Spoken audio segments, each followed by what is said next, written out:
Welcome back to my new blog friends. कैसे हो आप सभी लोग? आई थिंक आप सभी लोग बहुत अच्छे हो गए, स्वस्थ हो गए और प्रभु की कृपा आप सब पे बनी रहे। तो फ्रेंड्स, हमने कल जगत भैया सचिन का वीडियो देखा, उसमें से वो काफ़ी सफाई दे रहे थे। तो फ्रेंड्स, उनकी बातों से तो मुझे यही लग रहा था कि मतलब अब उन पे कोई वीडियो शूट नहीं किया जाए, उनके विषय में कोई बात नहीं उठाया जाए और वो भी इन सब चीज़ों से दूर रहना चाहते हैं। और उन्होंने बहुत दिनों बाद मनीषा का नाम लिया। फ्रेंड्स, मैं काफ़ी हैरान हूँ। और अगर ये चीज़ें, अगर वो खुद सोच रहे हैं कि चीज़ें सही हो जाएं तो अच्छी बात है। हम लोग भी तो यही चाह रहे हैं, बेवकूफ़। हम लोग यही चाह रहे, तो मनीषा का रिलेशन आपस में समझ के सही कर लो पहले जैसे। लेकिन फ्रेंड्स इसकी सारी बातें सुनने के बाद मुझे ऐसा लग रहा है, फ्रेंड्स आप बताना कमेंट बॉक्स में, आपको भी यही लगता? मुझे सारी बातें सुनने के बाद से इनकी वीडियो में जो इन्होंने कहा अपने विषय में, तो मुझे यही लगा। मैं इनका ये कहना था कि मेरा और मनीषा का मैटर है वो हम ऑफलाइन सॉल्व कर लेंगे। और मतलब और इस पे कोई बात ना, मतलब वो सोशल मीडिया पे उठाई जाए ना, तो उसके रिलेटिव कोई वीडियो लाई जाए। और दूसरी बात, देखिए, मैं ये दोनों दोनों बातें उसने कही। जब दोनों बातें, पता है, एक तरह से पब्लिक को ये कंफ्यूज भी कर रहा है। क्लियर कट तो बात ये शुरू से ही नहीं की।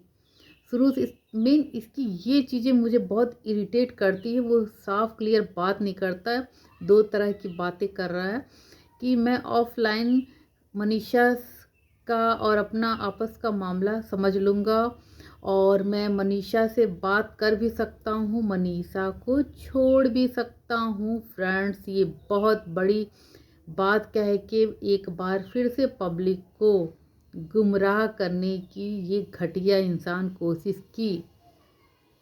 और आपको अगर बिलीव ना हो तो मुझे तो पूरा 101% ये इस बात का बिल्कुल विश्वास है कि ये घटिया इंसान कोई न कोई घटिया साजिश इसके दिमाग में चल रही है।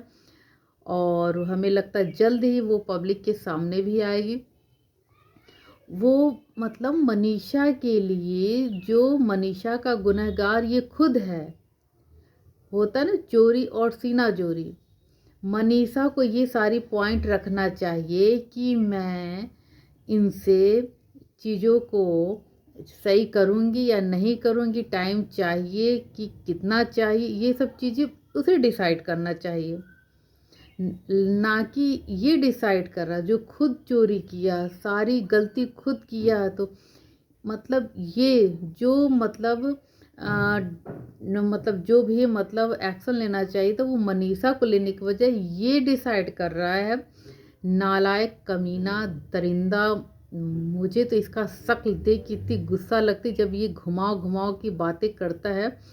मैंने, पता है, कल इसकी वीडियो देखी, मुझे लगा चलो भाई, जब ये कह रहा ऑफलाइन चीज़ें सही हो जाएंगी मेरी और मनीषा की, तो मुझे लगा चलो कम से कम इतना खुराफात और इतना गंदगी करने के बाद ये आखिरकार चलो देर से ही सही पर अपने रिलेशन में मनीषा और अपने रिलेशन को सही करने की, सही तो नहीं बोला फ्रेंड्स, सही करने की तो बात नहीं, मतलब उस पर बात करने के लिए सोच रहा है। ये सही शब्द तो कहीं इस्तेमाल ही नहीं ये कर रहा है।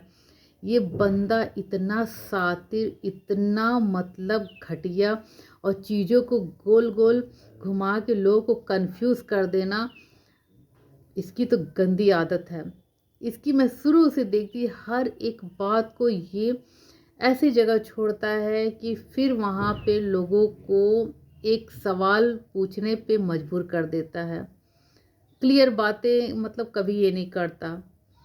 कल के वीडियो में भी इसने यही मतलब काम किया कि मैं मनीषा को लेके इतनी बड़ी बात, जब इतनी बड़ी बात कही तब मैं समझ गई इसकी फितरत ही घटिया है, ये नहीं सुधर सकता है, बिल्कुल फ्रेंड्स नहीं सुधर सकता है। इसमें मेन मतलब दयनीय स्थिति मुझे मनीषा की लग रही है। भैया मनीषा बहन का क्या होगा। देखिए फ्रेंड्स, ऐसे केस बहुत होते हैं कि बीवी के रहते भी किसी और से प्यार हो जाता है, पर चीज़ें मतलब कभी न कभी रियलाइज़ भी होती है। मैं बात करूँगी अमिताभ बच्चन जी की। हाँ, आते हैं एक एग्ज़ाम्पल लेते हैं उनका, तो इसकी क्या औकात है। अमिताभ बच्चन ने भी रेखा से शादीशुदा होने, खैर फिल्म इंडस्ट्री में ये सब चलता है, लेकिन फिर भी मैं वो चाहते कर सकते थे, क्योंकि उनकी सोसाइटी में ये सब चीज़ें बहुत आम ही मानी जाती है फ्रेंड। लेकिन वो भी रेखा से रियल वाला लव कर चुके थे, लेकिन उ- फिर भी फिर भी मतलब चीज़ें ऐसी हुई, वो फिर भी मतलब उसको ना अपना के, प्यार तो बहुत ऐसी सिचुएशन आई, ऐसा मतलब जनता ने ट्रोल किया, या फिर कुछ चीज़ें ऐसी रही होंगी जब उस टाइप के अमिताभ बच्चन जैसे शख्स मतलब चीज़ों को मतलब तुम्हारी क्या औकात है, उसने मतलब शादी के बाद अफेयर किया, उसके बावजूद भी वो उसे छोड़ के लौट के वाइफ के ही पास आए, आखिरकार लौट के वाइफ के ही पास आए। और आज तो आपके सामने है उनका रिलेशन, है ना। तो मतलब ये बंदा मतलब कोई भी इतनी गलती, इसे तो रियलाइज़ भी नहीं हो रहा है।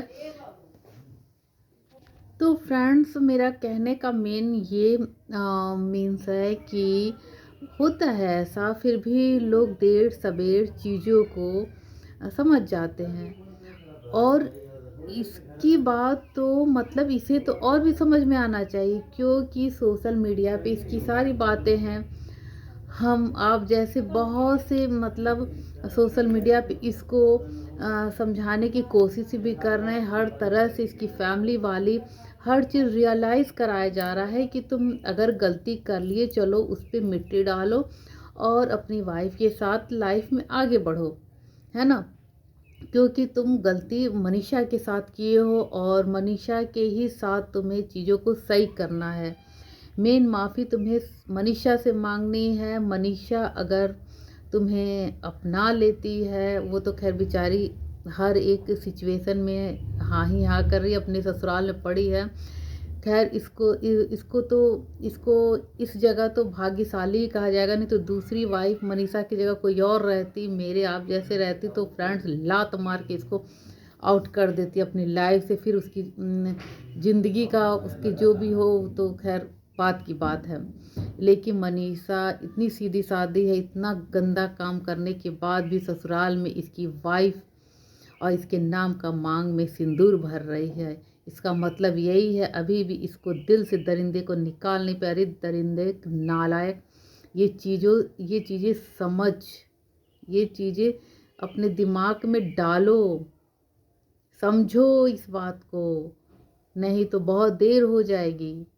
और ऐसे ही ना लोगों को गोल गोल घुमाना छोड़ दो और अपनी वाइफ को या तो अपने पास ले आओ या तुम अपनी वाइफ के पास जाओ। ऐसे उस जगत दीदी के चक्कर में मैं बिल्कुल इसे भली बात ही समझ पा रही हूँ। अभी भी इसका उसके साथ कांटेक्ट तो नहीं कहेंगे, लेकिन दिलो दिमाग में वही डायन का सुरूर है, और वही सुरूर वही उसका मतलब प्यार है जो इसके दिल में जगत दीदी का, वही सब रोक रहा है इसको ईज़िली मनीषा को अपनाने के लिए। तो फ्रेंड्स, आपको क्या लगता है, क्या मैं सही कह रही हूँ? क्या मैं उस नालायक दरिंदे सचिन को सही समझ पा रही हूँ? क्या आपको भी ऐसा लगता? तो प्लीज़ मेरे कमेंट बॉक्स में ज़रूर अपने सुझाव को लिखिए। तो फ्रेंड्स, मिलते हैं नेक्स्ट वीडियो में नेक्स्ट टॉपिक लेके, तब तक के बाय बाय, टेक केयर।